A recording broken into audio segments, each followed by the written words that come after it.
Amen. C'est pour moi un privilège que d'être devant vous.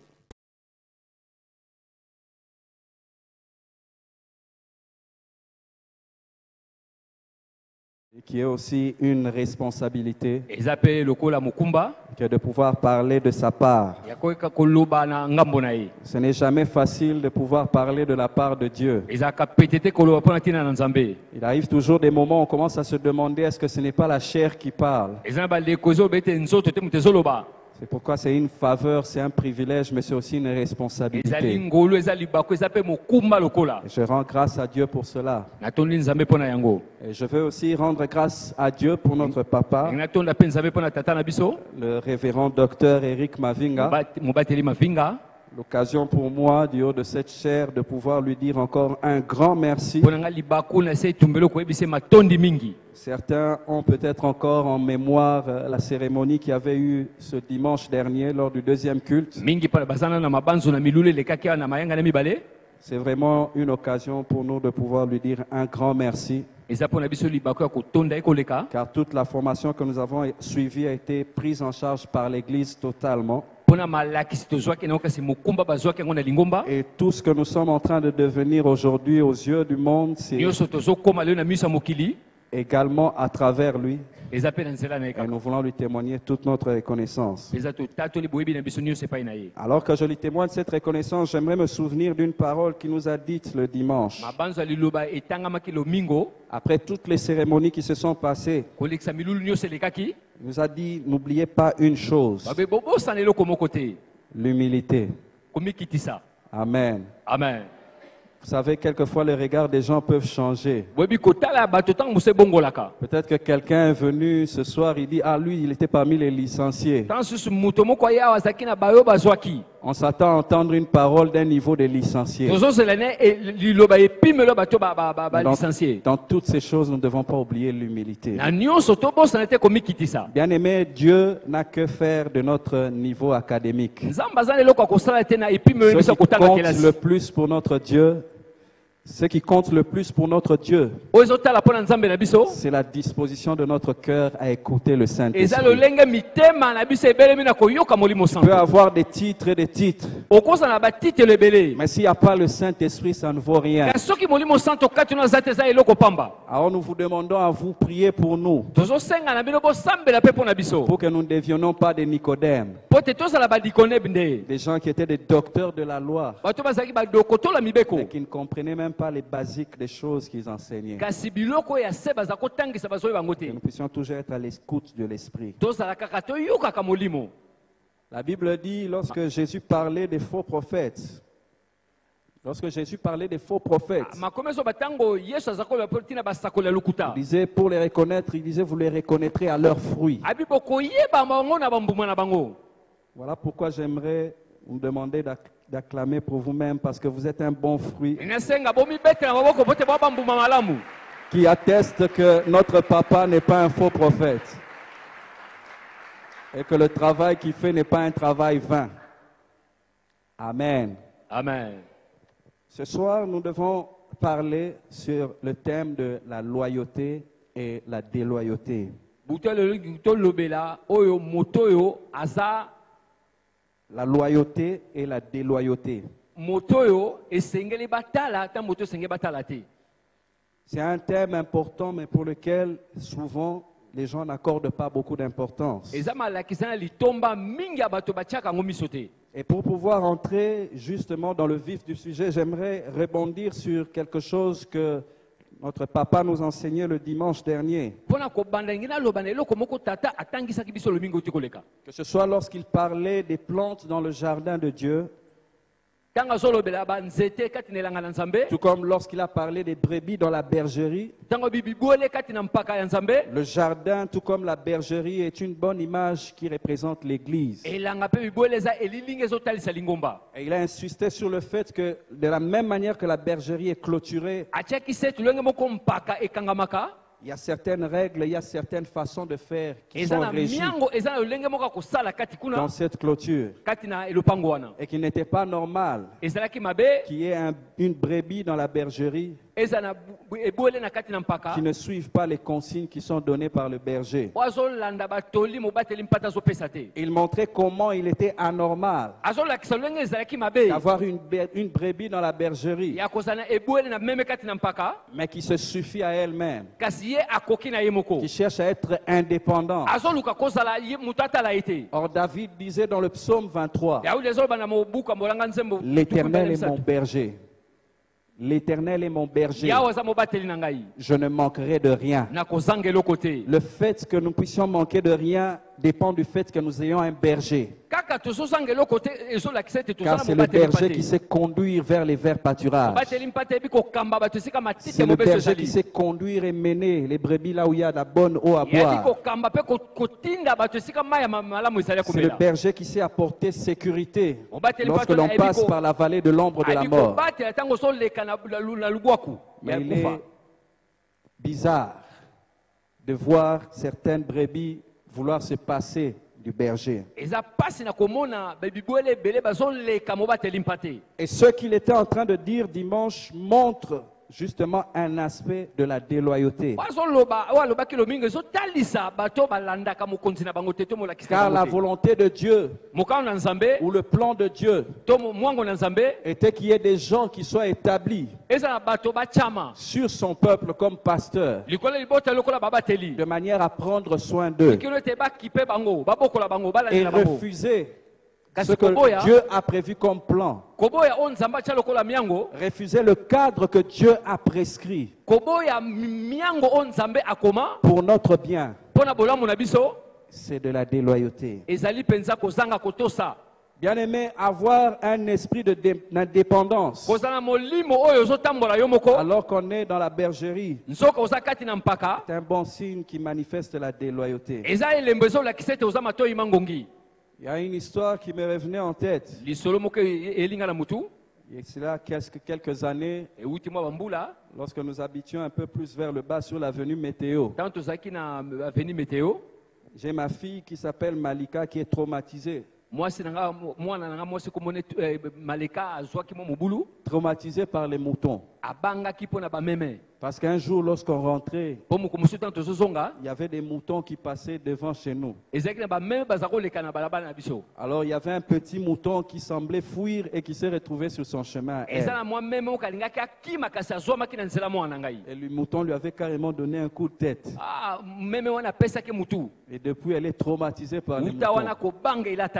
Et nous, en bons parents, en ce moment-là, on a cherché à pouvoir maîtriser le mouton.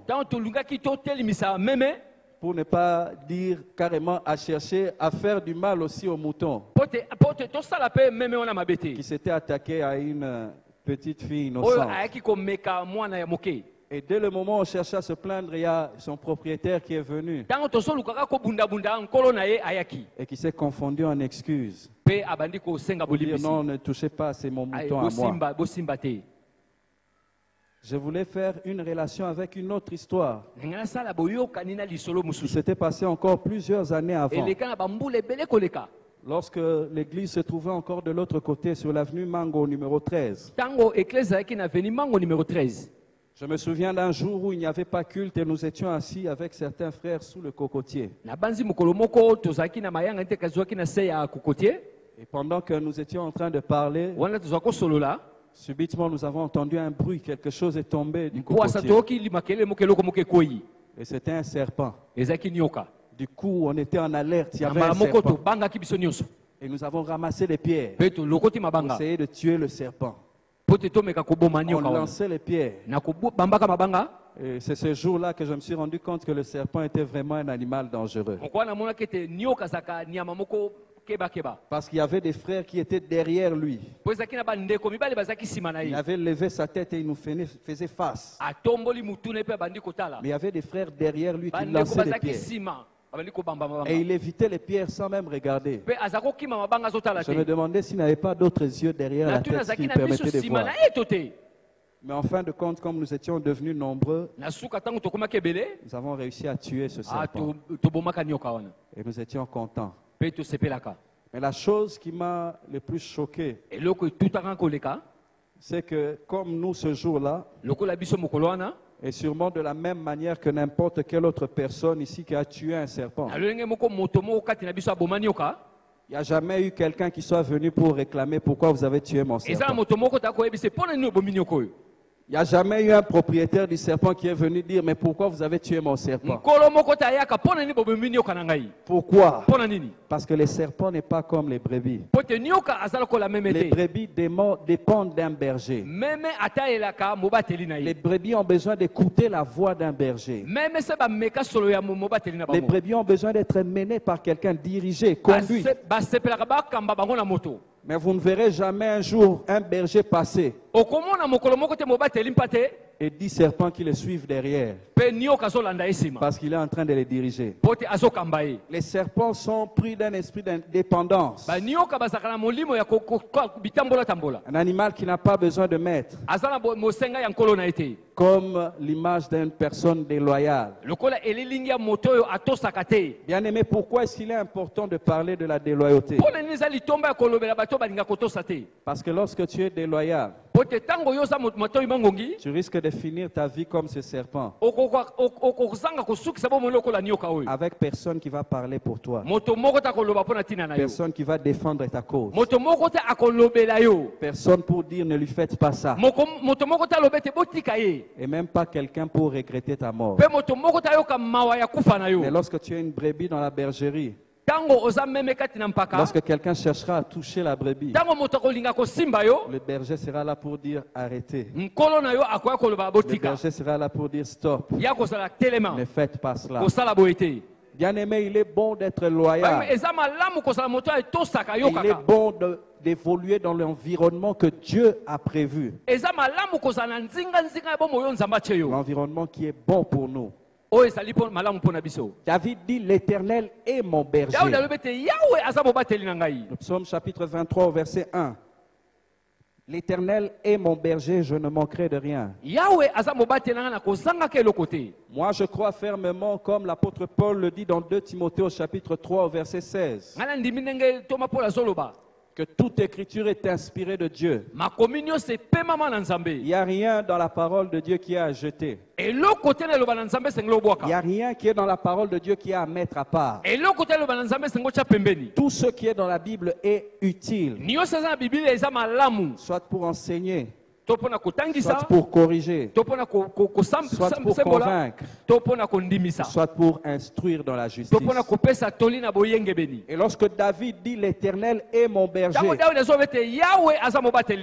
ce n'est pas par hasard. Il aurait pu dire l'Éternel est notre berger.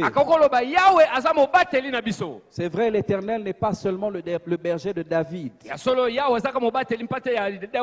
Mais lorsque David dit l'Éternel est mon berger, il tient à mettre en évidence la relation particulière qu'il doit y avoir entre le berger et la brebis. Bien aimé, lorsque tu évolues dans la bergerie, tu dois chercher à avoir une relation individuelle, une relation particulière. Tu n'es certes pas la seule brebis, mais tu dois avoir une relation particulière, une relation individuelle. Jésus qui est lui-même le bon berger et qui se présente ainsi dans Jean le chapitre 10. Lorsque vous lisez les versets 4 et les versets 5, il dit comment est-ce que les brebis se comportent lorsqu'ils écoutent la voix du berger. Lorsque le berger parle, les brebis suivent. Parce qu'ils savent reconnaître la voix du bon berger. Bien aimé, lorsque tu n'es pas capable de reconnaître la voix du berger, tu cours le risque d'être entraîné par n'importe quelle autre personne. Lorsque vous lisez toujours le chapitre 10 de Jean, Jésus parle du voleur ou du mercenaire, celui qui ne vient que dérober, égorger et détruire. Lui ne cherche pas le bien des brebis. Mais lorsque la brebis ne crée pas une relation particulière avec le berger, lorsque la brebis ne crée pas une intimité avec le berger, Elle aura du mal à reconnaître la voix du bon berger.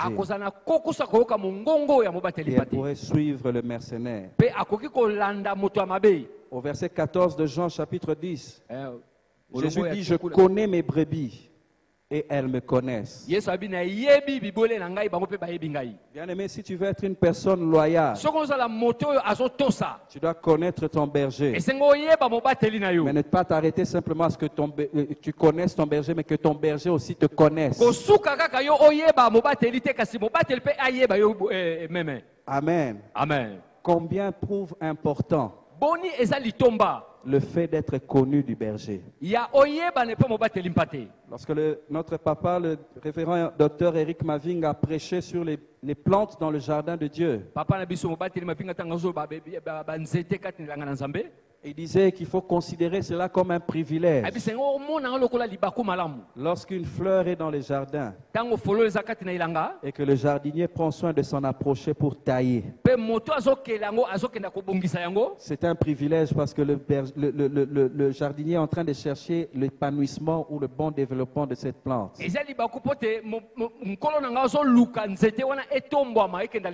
Mes brebis me connaissent et je les connais également. C'est ce que dit Jésus. Mais est-ce que tous nous pouvons dire la même chose? Alors que nous évoluons dans cette église pour laquelle Jésus a placé quelqu'un comme étant berger, pouvons-nous dire que nous connaissons notre berger et que le berger également nous connaît? Bien aimé, c'est la base, c'est le fondement même de la loyauté. Le désir ou la volonté de Dieu, c'est que nous puissions être soumis ou fidèles à lui premièrement, mais également aux personnes qu'il a placées par-dessus nous, ainsi qu'à toute autre personne qui représente une autorité. Ça peut être nos parents à la maison, ça peut être notre chef au travail. La volonté de Dieu est que nous puissions être loyaux envers toutes ces personnes, que ce soit lui, que ce soit nos conducteurs spirituels, que ce soit ceux-là qui exercent une certaine autorité sur nous, peu importe le lieu. C'est ce qui constitue la base de la loyauté. D'où vient donc la déloyauté? Raison pour laquelle certaines personnes peuvent dire, est-ce qu'il est important d'être enseigné sur la loyauté et la déloyauté?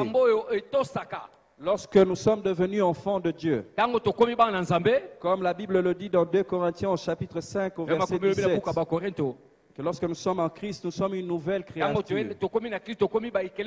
Les choses anciennes sont passées. Et voici, toutes choses sont devenues nouvelles. Puisque toutes choses sont devenues nouvelles dans nos vies, ne sommes-nous pas naturellement loyaux? Est-il nécessaire, est-il important que l'on puisse enseigner sur ce qui concerne la loyauté et la déloyauté? J'aimerais juste par rapport à cela, avant de répondre, nous rappeler une chose que notre Maître Jésus-Christ avait dit. Avant qu'il ne puisse remonter au ciel, après avoir terminé son ministère ici sur la terre, il a dit à ses disciples, allez, faites de toutes les nations des disciples. C'est cette parole qui a fait que nous aussi aujourd'hui nous puissions le connaître et être ses disciples. Mais la Bible dit le disciple n'est pas plus grand que son maître. Et si notre Seigneur, notre maître, Jésus-Christ, qui était entouré de 12 disciples, avait pu avoir parmi les 12 une personne déloyale,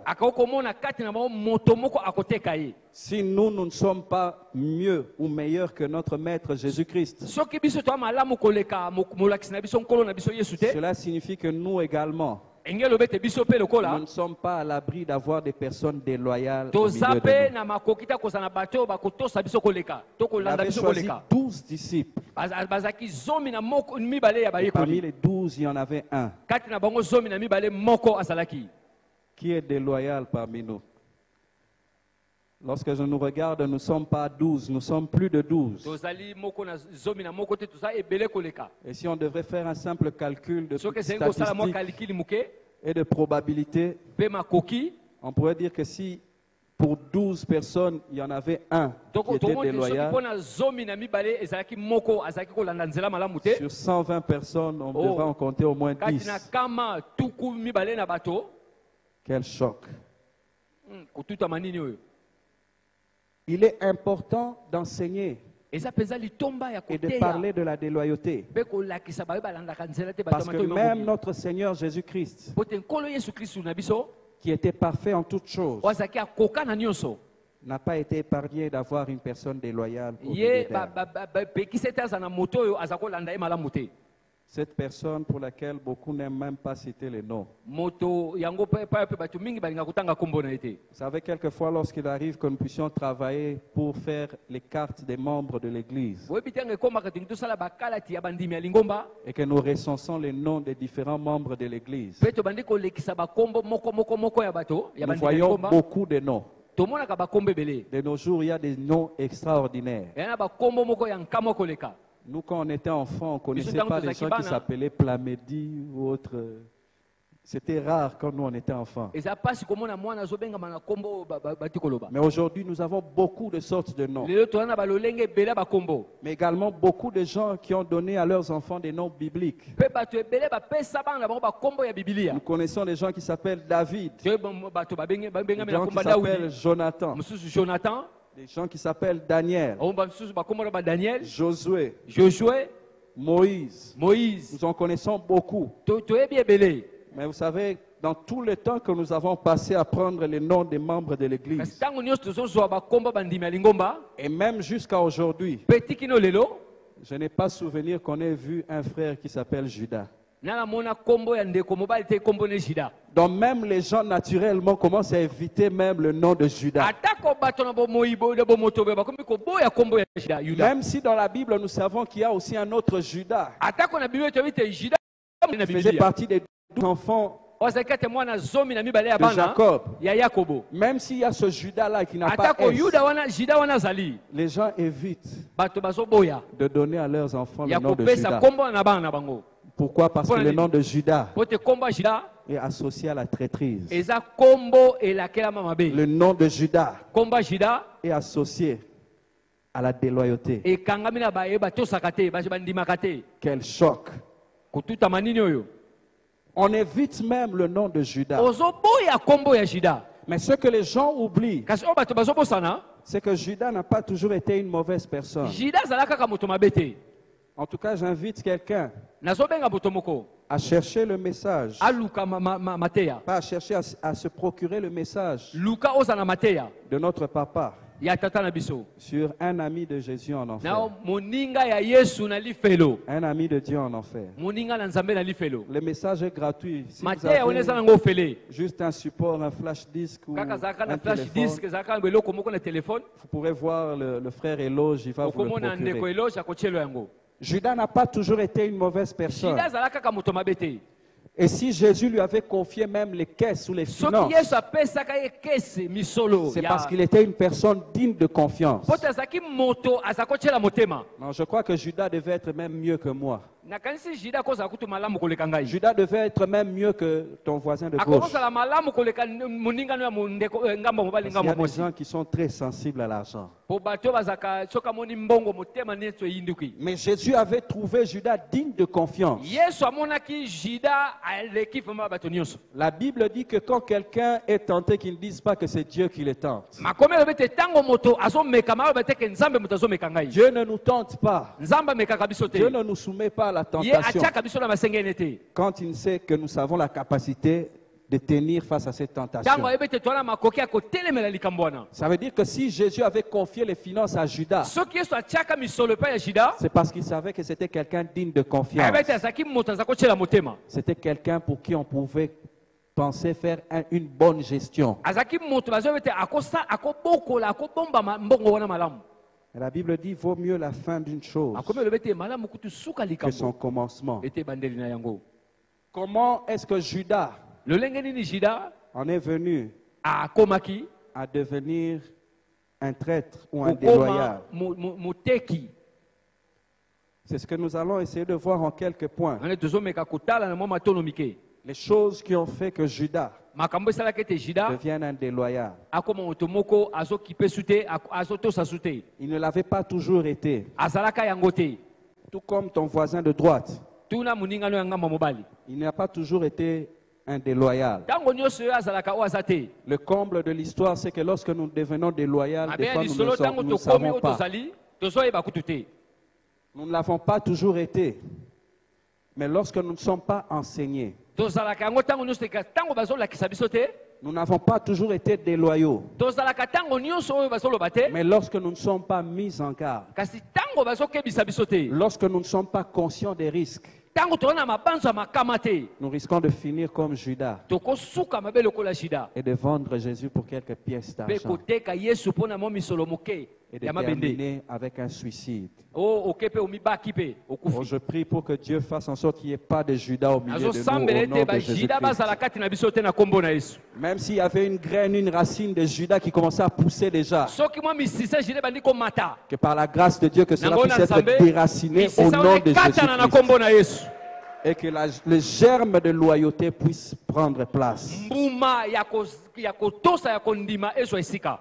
Il y a des personnes qui deviennent déloyales simplement parce qu'elles avaient été offensées. Quelque chose qui a heurté leur sensibilité. Et on devient déloyal.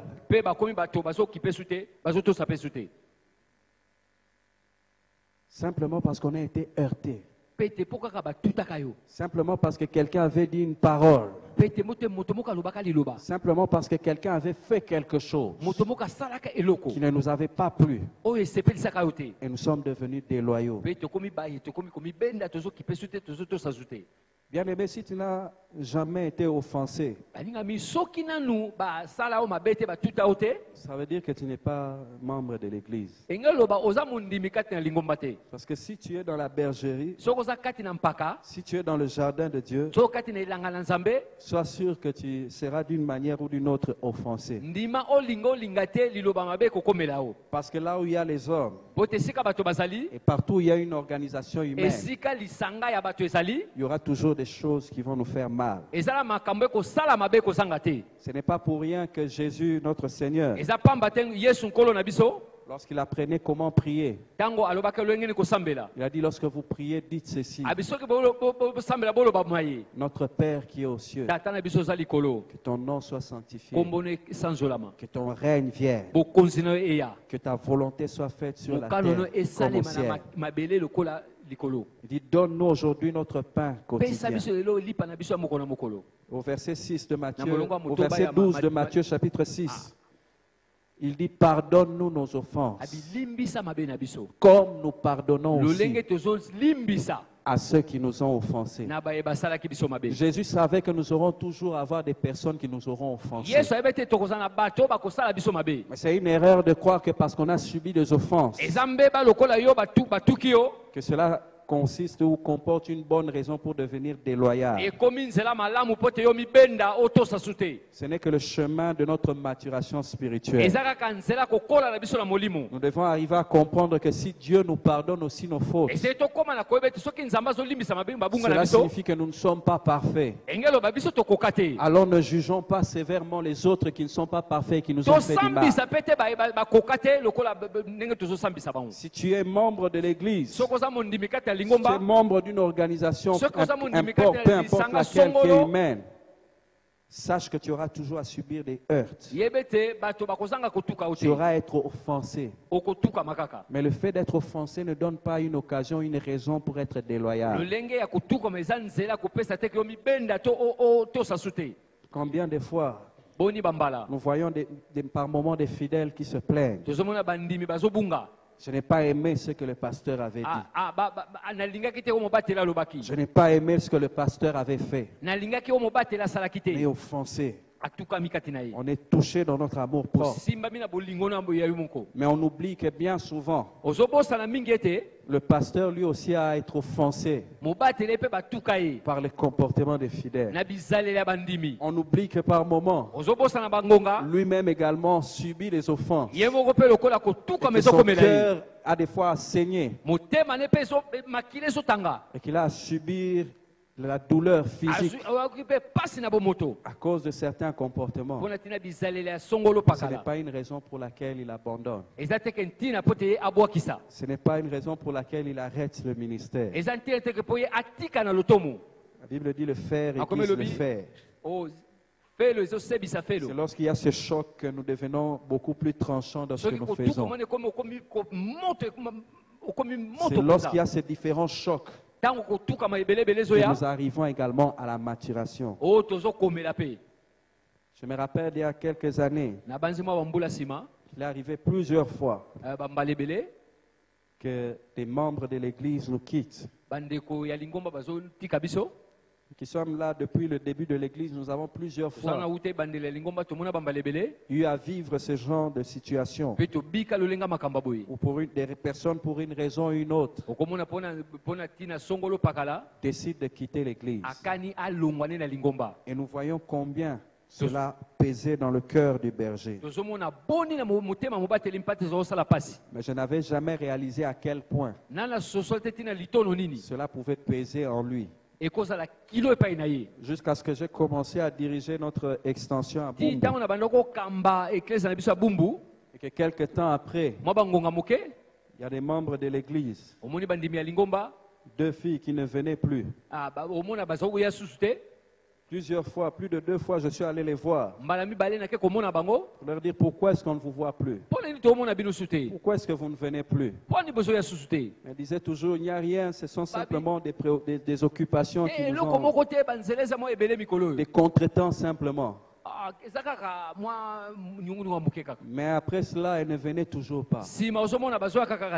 Et quelques frères m'ont dit que ces sœurs ont arrêté de venir parce qu'elles vont prier ailleurs. J'en ai parlé avec mon pasteur. Et il m'a dit, si ce sont des personnes qui sont devenues déloyales, il faut se séparer d'elles. Va les voir et dis-leur si elles se sentent bien là où elles sont, qu'elles y restent. Et je suis parti en me disant que ça allait être simplement une formalité, que j'allais juste accomplir la tâche que mon pasteur m'avait demandé de faire. Mais je vous avoue aujourd'hui que ça a été une des tâches les plus difficiles que j'ai eu à faire dans ma vie. Pendant que je leur disais, si vous vous sentez bien là où vous êtes, restez là-bas. J'ai eu du mal à terminer ma phrase. Je sentais comme s'il y avait des larmes qui allaient sortir de mes yeux. J'ai dû me contenir fortement pour ne pas avoir à éclater devant elle. Et ce jour-là, j'ai compris combien les offenses quelquefois pouvaient faire mal. Mais ce n'est pas parce que nous avons été offensés que nous devons devenir déloyaux. Si nous voulons que Dieu nous pardonne nos offenses, soyons aussi prompts à pardonner les offenses que nous subissons des autres. Si nous sommes prêts à accepter que Dieu nous comprenne parce que nous ne sommes pas parfaits, soyons aussi faciles dans le fait d'accepter que les autres ne sont pas parfaits et qu'à cause de cela, ils peuvent nous offenser. Bien-aimés, soyons loyaux. Ne nous laissons pas entraîner à devenir des Judas. Lorsque tu ne sais pas reconnaître la voix du bon berger, tu cours le risque de suivre le mercenaire ou le voleur qui vient pour égorger et détruire. Les choses qui ont fait que Judas de l'homme merveilleux qu'il était, puisse devenir un déloyal. Il y a le fait que Judas, comme nous l'avions dit, avait un esprit d'indépendance. Alors qu'il était occupé de gérer les finances. La Bible dit que Judas se permettait de faire certaines dépenses à titre personnel.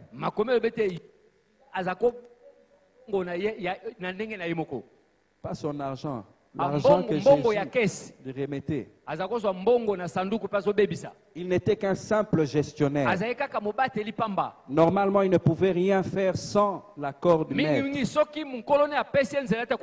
Bible dit que Judas avait l'habitude de prendre. Bien aimé, lorsque nous pensons que nous n'avons pas de compte à rendre aux autres, que nous pouvons agir comme nous le pensons, comme nous le voulons. Nous sommes tout simplement des personnes orgueilleuses. Nous pensons tout savoir, tout connaître et faire mieux que tout le monde.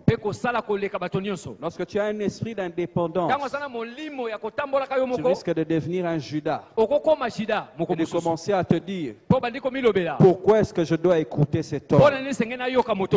Pourquoi est-ce que je dois faire ce que le révérend docteur Eric Mavinga me demande de faire? Qui est-ce qui m'a mis cette personne qui s'appelle Wisni comme superviseur des cellules? Pourquoi dois-je écouter ce frère Kani ou Cédric Lunzungu? L'orgueil. La Bible dit l'orgueil précède la chute. Et nous avons vu comment la chute de Judas était grave. Un homme qui a marché avec Jésus. Un homme qui avait été même envoyé par Jésus. Par groupe de 2 pour aller prêcher la bonne nouvelle. Guérir les malades, accomplir les miracles. Mais il a mal fini. L'esprit d'indépendance.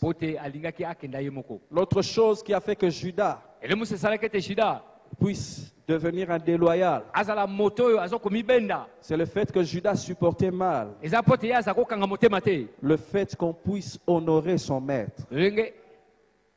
Il supportait mal le fait qu'on puisse honorer son maître. Nous nous souvenons tous de cette histoire de Marie qui avait emmené un vase avec un parfum d'un grand prix et qui a brisé le parfum pour le répandre sur Jésus. Et Judas, lorsqu'il voyait cette scène, il s'est dit: ah, quelle perte! On aurait pu utiliser cet argent différemment. On aurait pu vendre ce parfum, donner l'argent aux pauvres. Quelle perte! Lui n'avait pas les yeux sur l'honneur qui était fait à son maître. Il voyait la perte. Il voyait la dépense. Pose un peu la question à ton voisin. Quelle était ta réaction lorsque notre papa nous disait ce dimanche qu'il doit remettre des enveloppes pour financer son voyage au Ghana? Son voyage pour lui et certains frères. As-tu réagi comme Judas en disant: ah, quelle perte! Pourquoi est-ce qu'on doit donner de l'argent pour ça? Est-ce que c'est vraiment important qu'il aille au Ghana? Est-ce que c'est vraiment nécessaire qu'on utilise ça pour... Est-ce qu'on ne devrait pas utiliser cet argent pour ceci? Bien aimé, lorsque tu trouves mal, quand tu commences à trouver mal ou difficile à honorer, sache que les racines de la déloyauté commencent à prendre place dans ton cœur. Et prends garde à ne pas devenir un Judas. Nous devons prendre plaisir à voir notre maître avoir notre papa être honoré. Et si nous pouvons y contribuer, ça doit être encore plus grand notre plaisir. Parce que la Bible dit qu'il y a plus de joie à donner qu'à recevoir. Trouves-tu ta joie à donner? Ou bien est-ce que tu t'exclames comme Judas en disant quelle perte? Que ce soit pour nous une joie de voir que l'on honore notre papa et que nous-mêmes nous pouvons l'honorer. L'autre chose qui a fait que Judas puisse devenir un déloyal, c'est que Judas est resté dans le ministère pour les mauvaises raisons. Je suis sûr qu'au départ, il avait répondu à l'appel de Jésus. Quand Jésus disait à Pierre, Jean et aux autres, suivez-moi et je ferai de vous pêcheurs d'hommes. Je suis sûr que Judas aussi avait répondu de la même manière avec un bon cœur. Mais par la suite, Judas est resté dans le ministère pour les mauvaises raisons. Parce que c'était plus l'amour de l'argent. Parce qu'il tenait les finances. C'est l'amour de l'argent qui les dirigeait. Bien qu'il volait déjà ce qu'il y avait, l'amour de l'argent l'a poussé à aller chercher encore à avoir plus. Cet amour de l'argent qui a commencé à le conduire et qui était devenu sa nouvelle raison d'être dans le ministère. C'est ce qui l'a poussé à aller jusqu'auprès du Sanhédrin et à vendre son maître pour 30 pièces d'argent. Bien-aimés, nous sommes les brebis dans la bergerie. Et lorsqu'en tant que brebis, nous commençons à être là pour les mauvaises raisons, nous courons le risque de devenir des déloyaux. Facilement, lorsque tes intérêts ne seront pas comblés, tu seras tenté d'aller voir ailleurs. Si tu étais venu parce que tu te disais là, je peux percer, je peux devenir responsable. Lorsque tu verras les jours, les mois passer et que les postes de responsabilité ne viennent pas, tu seras tenté de quitter, d'aller voir ailleurs. David dit, l'Éternel est mon berger. Je ne manquerai de rien. Ce qui fera que nous ne manquons de rien, c'est en étant dans notre position de brebis. En étant dans l'enclos ou dans la bergerie pour les bonnes raisons. À se laisser diriger, conduire par le bon berger. Mais lorsque nous basculons sur les mauvaises raisons, facilement comme Judas, nous allons devenir des déloyaux. Et nous nous retrouverons très mal. La dernière raison qui a fait que Judas puisse devenir un déloyal, c'est que Judas était devenu une personne insensible à tout appel à la repentance. Insensible à tout appel à la repentance. La Bible dit que le jour où il allait trahir Jésus, Jésus était en train de parler et tous les 12 disciples étaient là. Il leur a dit, l'un d'entre vous va me trahir. Et les disciples se posaient la question, est-ce que c'est moi? Et Judas qui savait que c'était lui, il faisait semblant, il disait aussi, est-ce que c'est moi? Et Jésus a même dit, celui à qui je vais tremper le pain et lui donner à manger, c'est lui. C'était pour qu'il puisse se sentir directement concerné, directement pointé, et qu'il se répande. Mais Judas a endurci son cœur, malgré le fait qu'il était déjà pointé. Il est quand même allé accomplir ce qu'il voulait accomplir. Bien-aimés, faisons attention lorsqu'on nous fait des appels à la repentance et que nous devenons insensibles et que nous n'y répondons pas. Beaucoup de gens ont été touchés par le message de ce dimanche dernier. Mais laissez-moi vous dire que beaucoup de gens aussi sont restés insensibles, qui sont campés sur leur position, se disant que moi je n'ai pas besoin de berger. Qu'importe qu'on en parle, je m'en suis toujours bien sorti jusqu'à aujourd'hui. Bien aimé, chaque fois que nous devenons insensibles à tout appel à la repentance, nous ne savons pas quand est-ce que nous allons arriver au point de non-retour. Souvenez-vous de Samson. Il savait que Dalila était déloyale envers lui. Et chaque fois qu'il mentait pour lui donner son secret, son secret avait été trahi. Mais il était insensible à comprendre qu'elle avait affaire à une mauvaise personne, à une personne qui allait la trahir et qui devait s'en repentir, jusqu'au jour où il a donné son véritable secret. Et la Bible dit que quand on lui a dit les Philistins sont sur toi, Samson pensait qu'il allait s'en sortir comme les autres fois. Mais c'était fini. Bien aimé, en étant insensible, nous ne savons pas quand est-ce que, comme Samson, nous penserons que nous allons nous en sortir. Mais ce sera fini. Nous avons intérêt à être loyaux. Quand je pense à l'histoire de la loyauté et de la déloyauté, je pense à cette histoire que nous avions suivie lorsque nous étions à l'école. Je ne sais même pas si les enfants d'aujourd'hui ont l'occasion d'écouter aussi ce genre d'histoires qui ont marqué notre jeunesse quand nous étions à l'école. Mais je sais que dans notre école, les Lévites, il y a les meilleurs.